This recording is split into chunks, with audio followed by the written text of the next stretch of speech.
What happens when a broke young man sleeps inside a coffin for 3 nights and something wakes up with him? Come with me as I take you through this epic story full of lessons.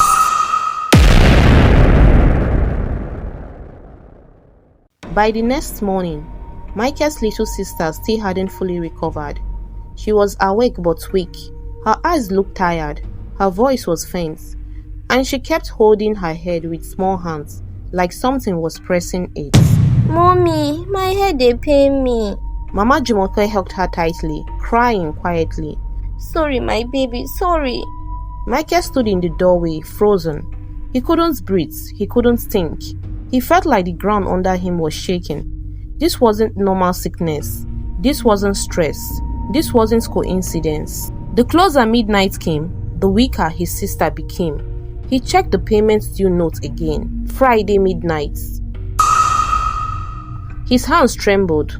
What does this thing want? He whispered to himself. No answer came. Around 2 p.m., Michael went to wash his face at the back of the house. When he entered the bedroom, he saw something near the bucket. A paper folded neatly. His blood ran cold. He already knew what it was. He picked it up slowly. This one had only 3 words. Time don't finish. Michael dropped the paper immediately, panic crawling up his spine. He grabbed the wall to steady himself. His heart was beating too fast. He didn't know what payment meant, but now he understood one thing. If he didn't act before midnight, something very bad would happen. Later in the evening, Michael received a message from Sholexi. Come station side, I won't see you. Michael's stomach tightened. He knew this wasn't normal meeting.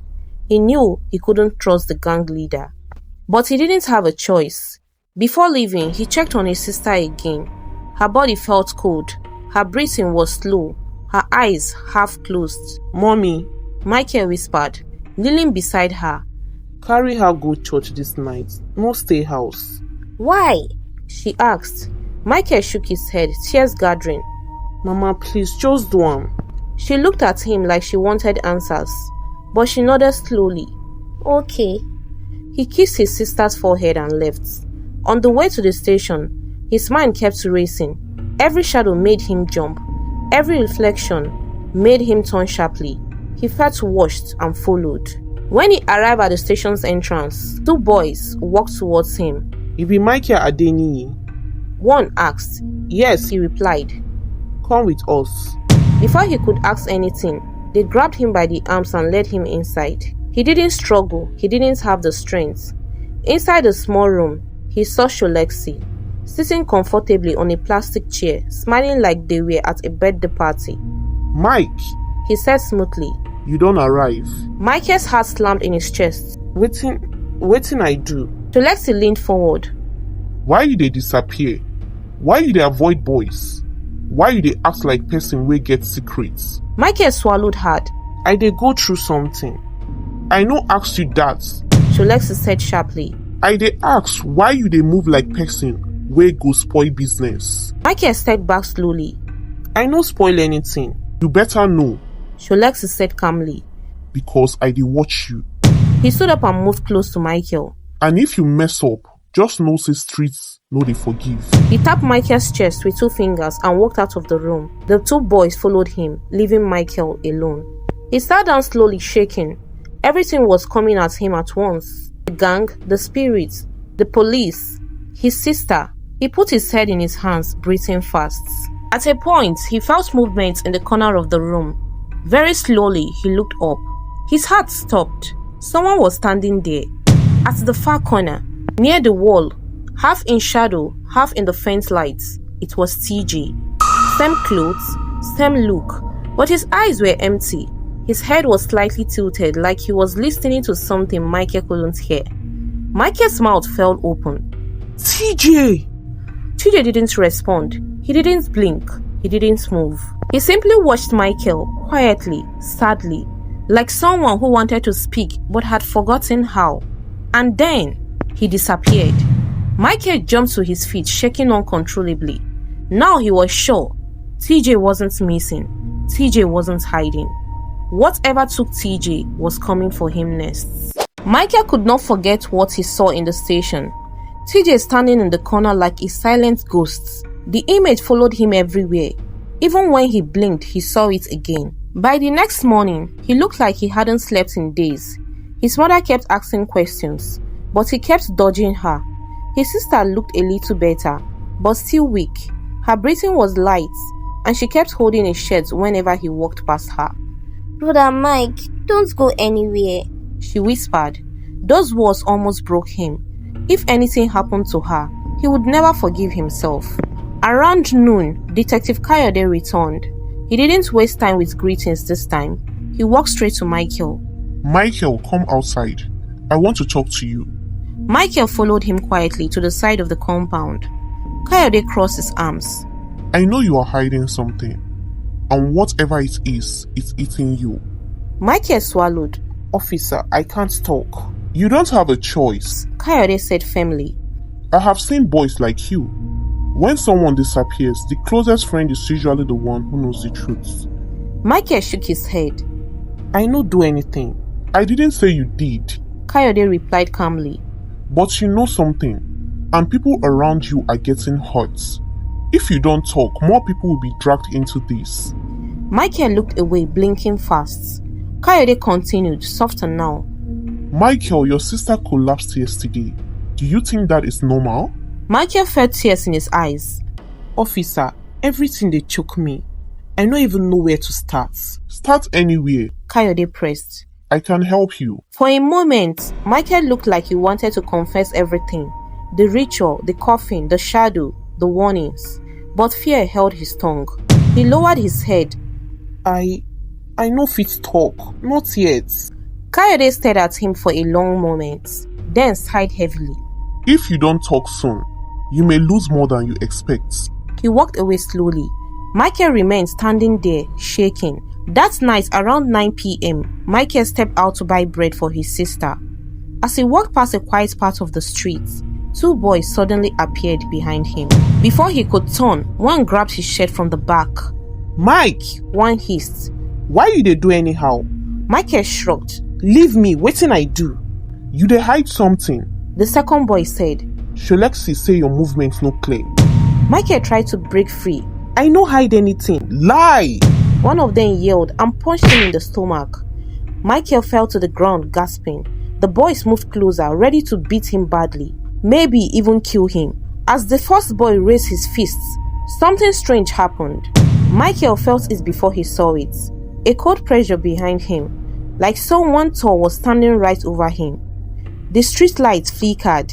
The air changed. One of the boys suddenly screamed. It's him be that!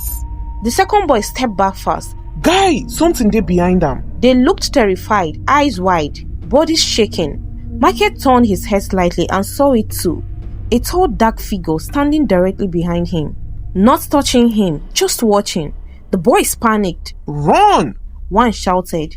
They tried to escape, but both of them fell as if something pushed them hard. One rolled on the floor, crying. The other crawled away, screaming like he saw death itself.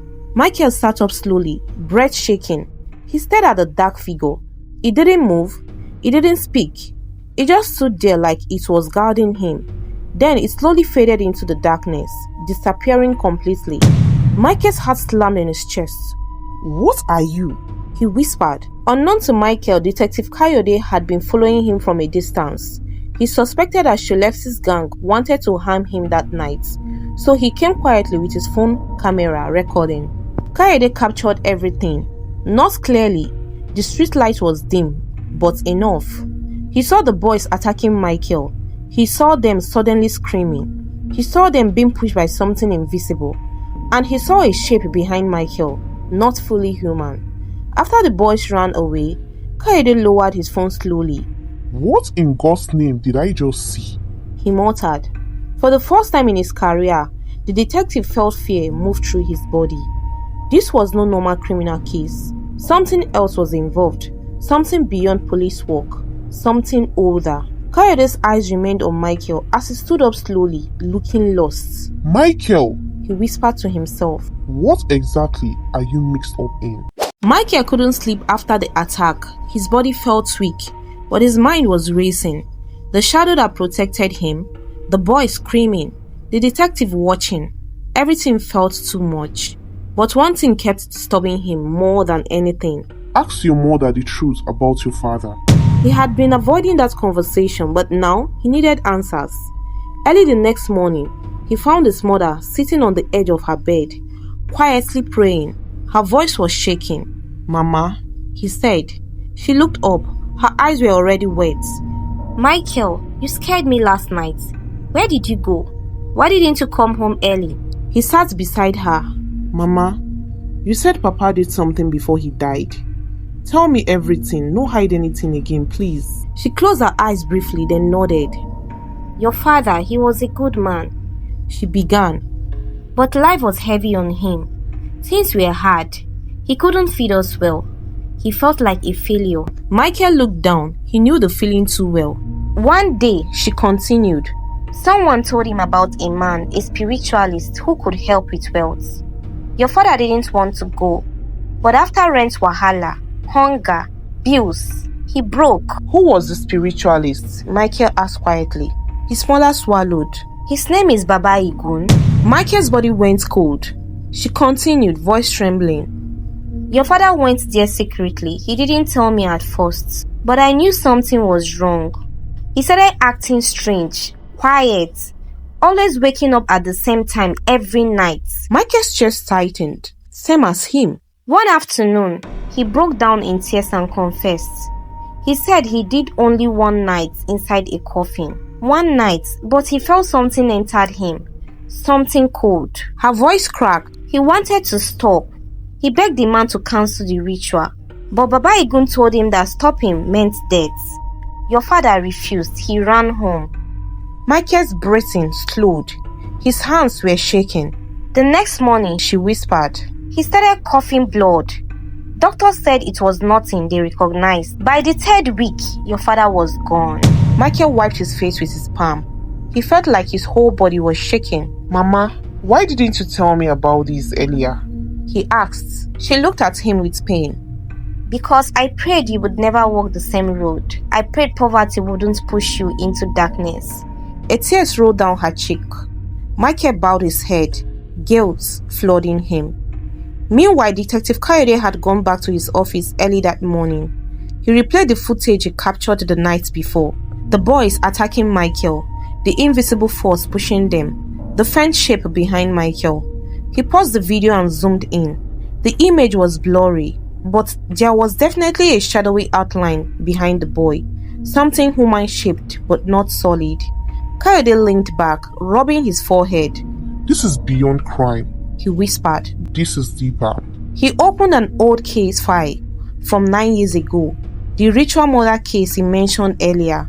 He flipped through the pages and froze when he saw a sketch of the suspects. It was Baba Igun, younger but clearly the same man. According to the file, several young boys disappeared, all after visiting a wealth ritual, all linked to the same shrine sites. Kayode whispered, "So it's happening again." He closed the folder and stood up. It was time to confront Michael properly, before the boy lost someone else. Back at home, Michael sat outside staring into space. Everything felt heavy. His father's death, the ritual, the shadow, the deadline, his sister's condition. All of it was suddenly connected. He thought he did something new, but he was only repeating a cycle his father started long ago. His mother came out slowly and sat beside him. Michael, she said softly, if you had engaged yourself with any form of darkness, you must break it before it takes everything. Michael looked up at her, exhausted. "Mama, how?" She shook her head. I don't know, but you can't stay quiet. You can't stay alone. Darkness grows in silence. Michael felt tears rise again. "I didn't know, Mama. I didn't know." That was when Michael told his mother about how he went for a ritual practice. She held his hand tightly. Then know now and find a way to end it. At that moment, something clicked in Michael's mind. Nothing happening around him was random. Not TJ's disappearance, not his own ritual, not the shadow, not the payments due, not his sister collapsing, not Baba Igun's warning, not his father's death. Everything was one long chain, and midnight was coming. Friday evening moved too fast. The sky was dark before Michael even realized it. His sister was sleeping on the mats, breathing weakly. His mother was praying non-stop, her voice shaking as she called his name in between the prayers. God, please protect my son, protect my children, and deliver us. Michael couldn't sit still. Midnight was coming. The payment he didn't understand was coming due, and he knew he was not ready. Just then, someone knocked on the gate. 3 loud knocks. His heart almost stopped. He stepped outside, slowly opened the gate, and before he could breathe, 2 men grabbed him by both arms. Mike, now you really fine. One hissed. Before he could shout, they pushed him into a tinted car and shut the door. Michael panicked. Wetin I do? Where una dey carry me go? The man in the front seat turned. It was Sholeksi. His face was calm, too calm. Michael, he said slowly. You don't dey move like someone wey carry bad spirits. Michael's breath caught. Sholeksi continued. You dey hide things from me. Since when you start doing rituals without informing your boss? I no do any. One quick slap. Shut up! Michael held his cheek, shaking. Sholeksi, abeg, I no do anything. The gang leader laughed quietly. No worry, you go talk. Today, you go talk everything. The car drove into an abandoned warehouse nearby. The place was dark, quiet and cold. Michael was dragged out and thrown on the floor. Sholeksi stood over him. You think say we no know? 2 of my boys attacked you yesterday night, and something pushed them like small children. You think I be mumu? Michael's eyes widened. They saw something. They felt something. Tell me, Sholeksi said, leaning closer. Wetin dey follow you? Michael shook his head. I no know, I swear. Sholeksi raised a metal rod slowly. Last chance. Before he could strike, a loud thud hit the warehouse door. Everyone turned. The door pushed open without anybody touching it. A cold wind entered the room. The light flickered. The men stepped back. Who be that? One shouted. No answer. Then something happened.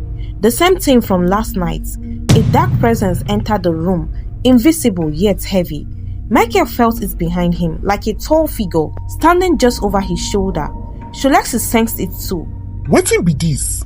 The light flickered again. The tallest gang member screamed suddenly and ran outside.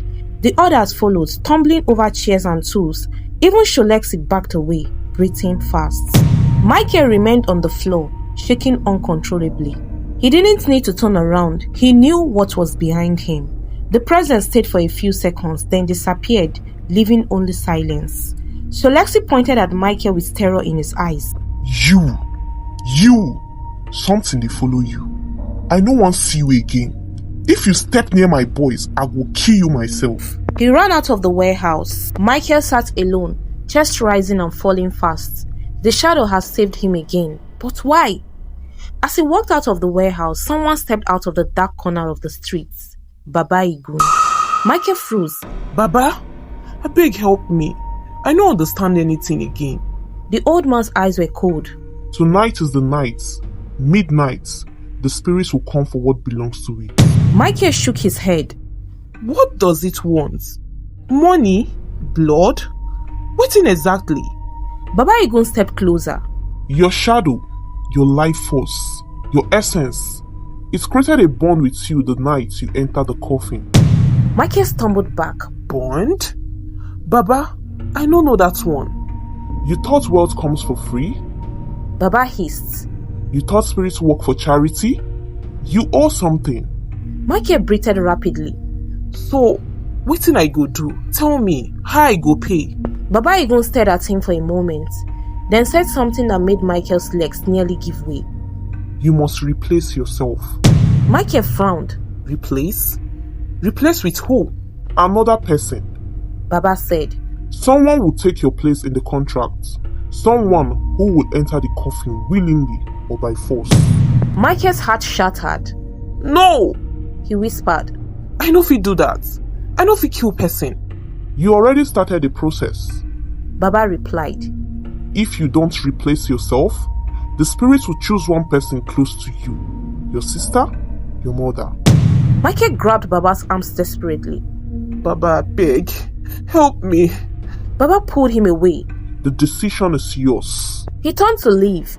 Baba! Michael shouted, but the old man didn't look back.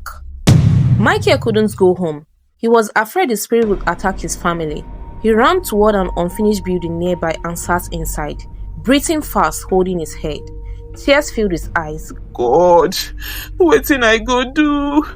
I no fit sacrifice person. I no fit let the spirit take my family. As he shook, someone stepped into the building quietly. Michael looked up. His heart stopped. TJ. TJ stood there. Not a shadow, not a reflection, not a figure at the corner, but his full body, real and visible, yet somehow not completely alive. His clothes were dirty, his eyes were dark and sad, his voice was tiny when he spoke. Mike, if I no do that ritual. Michael crawled toward him. TJ, you dey alive? Where you dey since? Wetin happen to you? TJ raised a weak hand. I know they are alive, not fully. I know they dead too. I dey in between. Michael froze, mouth open. TJ continued, voice shaking. The night I entered the coffin, something dragged me, something held me. But I managed to run. But spirits know they allow anyone break the contracts. Michael's hand shook violently. TJ, I beg, no leave me. Tell me how to stop this thing. TJ looked at him with sad eyes. Mike, this thing no they end easily. You either replace yourself or you face the spirits for the last night. Michael blinked. Last night? TJ nodded slowly. Enter the coffin again, do the final night. If you survive, the contracts break. If you no survive. He stopped talking. Michael felt a chill run through his entire body. The spirit will take you or someone close to you. TJ finished. Michael covered his face with both hands, shaking uncontrollably. TJ stepped back slowly, fading like smoke. Mike, choose fast. Midnight they come. He disappeared. Michael was left alone, trapped between two impossible choices. Sacrifice someone else or enter the coffin again. The night felt colder than ever. Michael sat alone in the unfinished building for a long time. After TJ faded away, his whole body was shaking. His mind felt like it was tearing apart. Replace yourself or enter the coffin again. Both choices meant death. But choosing someone else? He couldn't. He would never. He wiped his face and stood up slowly, breathing sharply. If not to die, make I die myself. I no go sacrifice anybody. The decision hit him like a heavy stone, but he felt strangely lighter. He couldn't run anymore. He couldn't hide. He had to finish what he started. He turned and began walking toward Baba Egun's shrine. When Michael reached the shrine, it was darker than usual. The candles were already lit. Strange symbols were drawn on the ground. The air was cold, thick and heavy, like the place was breathing. Baba Egun stood near the coffin, waiting. You come? The old man said, nodding slowly. You choose your paths. Michael swallowed hard.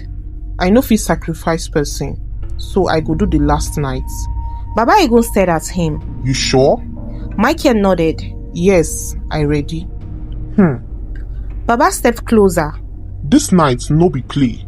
This time, the spirits no go only test you, e go fight you. If your mind break, you die inside. Michael didn't answer. He just looked at the coffin. Baba Egun opened the lid slowly. Enter. Michael hesitated for 1 second, then climbed inside. The coffin felt colder than before, like ice. His breath became foggy in the air. The old man leaned over. Keep your eyes closed, no matter wetin you hear. No answer anything, no shout, no move. If you move, everything will scatter. Michael nodded weakly. Baba placed his hand on the lid.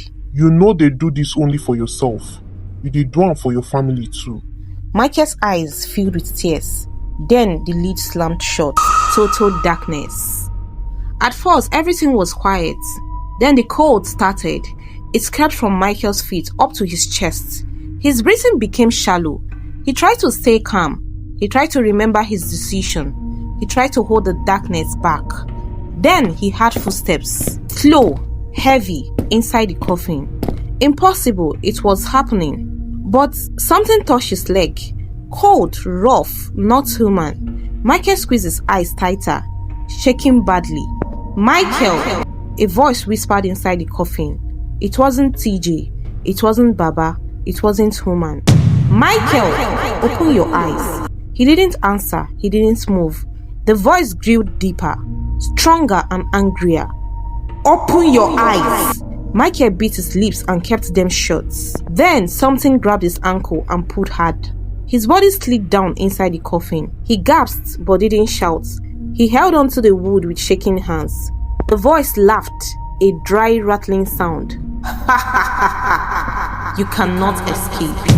Michael was shaking violently now. His heartbeat was loud in his ears. His breath kept stopping and coming back. He felt something climbing onto his chest, heavy, cold, breathing into his face. Give me what you owe. Michael clenched to his fist, fighting tears.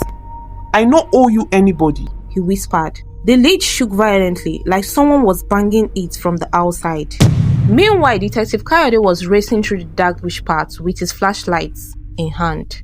He had traced Michael using phone location data. He knew something was happening tonight. This boy, where did he go? He muttered, pushing branches aside. He moved deeper into the bush until he saw a faint light, a candle flame, and then the shrine. Kayode stopped breathing for a moment. He stepped closer and peered inside. When he saw the coffin, he froze. Jesus Christ! He rushed forward. Inside the coffin, Michael felt the rough fingers grip his neck. He couldn't breathe. His chest was tight. His head felt light. Give me yourself! The voice growled. Michael gasped, choking, fighting to stay conscious. Then everything changed at once. A loud crash, a beam of light, shouting. The coffin lid flew open. Detective Kayode pulled it fully aside with trembling hands. Michael! Michael! Can you hear me? The entire shrine shook like something huge was inside the walls. The candles blew out. Wind rushed through the room. Baba Egun screamed. You don't break the ritual! Kayode grabbed Michael's arms. Get up, let's go! Michael couldn't move. His body was stiff, cold and shaking uncontrollably. The ground beneath them cracked. A dark shape rose from the center of the shrine. Tall, smoky, human-shaped but twisted. Kayode stepped back, terrified. What is that? What is happening? Baba Egun shouted. Spirits don't vex. Everybody run! Michael was half conscious, barely breathing. The spirit turned toward him. It wasn't done. It wanted him, and it was coming. The shrine shook like thunder was raining on the ground. The air was thick with dust and cold wind. Detective Kayode held Michael tightly, trying to drag him out, but Michael's body was too heavy, like something was pulling him back into the coffin. Michael, stand up! Michael couldn't answer. He could barely breathe. The tall dark spirit rose fully from the cracked floor, its shape bending like smoke but moving like a living thing. Its voice echoed like whispers from many mouths. He belongs to me! Kayode stepped in front of Michael. Who are you? What do you want? The spirit didn't even look at him. You broke the contract. The debt must be paid. Michael whispered, barely conscious. Officer, run! But Kayode pulled him closer. I am not leaving you. The spirit extended a long shadowy hand toward Michael. The air around them grew colder. The candles flickered violently. Michael felt something tug at his chest, deep inside, like his soul was being pulled. He screamed. His body ached. His eyes rolled back. Kayode shouted, No, stay with me! Suddenly, Michael wasn't in the shrine anymore. He was standing on a long, empty path, dark, silent, and endless. Fog covered everything. The ground felt strange, not like soil, more like soft glass. He turned around slowly. The coffin was behind him, open and waiting. A voice came from the fog. Michael! He spun around. It was TJ. His friend looked tired, pale, and half alive. Mike, you made the same mistake I made. The spirit wants to trap you. This place, this is the realm between life and death. Michael tried to step closer but felt his legs weaken. TJ, help me. I no want die. TJ's eyes softened. You no go die, but you must fight. If you don't resist, you will stay here forever. Michael's voice broke. How I go fight spirits? TJ stepped forward. You fight with your will. The spirit fed on your fear. Now you must push it out. Michael blinked fast. I no understand. You don't need to understand, TJ said. Just reject it. Tell it you don't belong here. Tell it the contract is over. Michael swallowed. But Baba Igun? Forget Baba. This is between you and the spirit, TJ said. If you no fight now, your sister will take your place. Michael felt something snap inside him. His sister. That was enough. He clenched his fist and shouted into the empty fog. I no belong to you. The contract don't end. The ground trembled. The fog started to pull away. TJ smiled sadly. Good. The fog swallowed TJ as he faded out. Goodbye, Mike. TJ! TJ! But he was gone. In the physical world, Michael's body started shaking violently like he was having a seizure. The spirit let out a deep, angry growl. The walls cracked, the air turned icy. Kayode held him tight. Michael, wake up! Baba Igun fell to the ground, screaming old chants, but the spirit pushed him aside like dust. Then, Michael suddenly gasped loudly. His eyes snapped open. The spirit reached forward one last time, but Michael whispered, I no be yours. A strong wind blasted through the shrine. The candles went out instantly. The symbols on the floor scattered. The spirit screamed, shrinking, twisting, collapsing into itself, and then it vanished completely. Silence. Kayode looked around, shaking. It's gone! It's gone! Baba Igun crawled back, breathing heavily and shocked. Michael collapsed into the detective's arms. It was over. By morning, Michael was at home, weak but alive. His sister woke up stronger, smiling faintly. Mommy, I know they're sick again. Mama Jumoke held her tightly, crying with relief. Michael sat on a chair outside, staring at the sky. He felt empty but free. The detective visited quietly. He stood beside him. You are lucky to be alive. Kayode said. Michael nodded. I know. I don't understand everything I saw. The detective continued. But I know this. Whatever you fought last night, you won. Michael didn't speak. He just breathed deeply for the first time in weeks. Kayode placed a hand on his shoulder. Rest, your life starts again. He walked away. Later that evening, Michael stood in his small room alone. He looked into his mirror, expecting nothing. Everything was calm. But as he stepped away, a tiny crack appeared at the corner of the mirror. Just a small line, barely visible. Michael frowned and touched it. His reflection blinked, half a second slower than he did. He stepped back slowly. The crack was still there. The room was quiet. The danger was gone. But something else remained. Not a curse, not a spirit, not a threat, just a reminder. Some things never live completely. When life gets tough, shortcuts may look tempting, but every shortcut has a hidden cost. True progress comes from patience, hard work, and choosing the right path, not the fastest one. In the end, the price of desperation is always greater than the pain of discipline. Hello fam, thank you for watching through to the end of the story. Please consider subscribing to our channel if you are yet to do that. Like and share this video, and until we meet on our next story. Bye.